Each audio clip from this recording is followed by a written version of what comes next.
Hey, how much was the land? What's the total cost for the land? Please tell us. Please tell us. Hey, it is. Here it is. This is the total cost. Um, I paid 500,000 for the land. Well, that's what I offered. Um, plus 17,000 for the legal fees.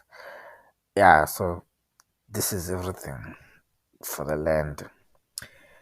Um, so this 500,000 I paid it into the trust account of these guys, the lawyers, and then they gave me 2,000 rand interest, which is not good.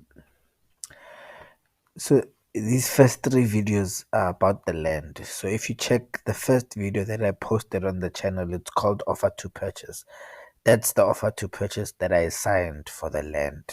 I offered 500,000 in this video.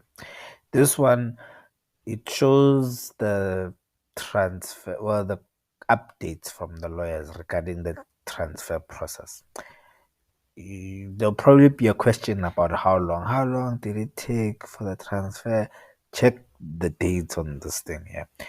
And then this is the title deed that I got once the transfer was complete. You can read it. It's just the document. So yeah, this is the total cost for the land. 506. So from this 519, you need to subtract this 2000. So it's about 516, 517,000 total cost for the land and the legal fees. Yeah.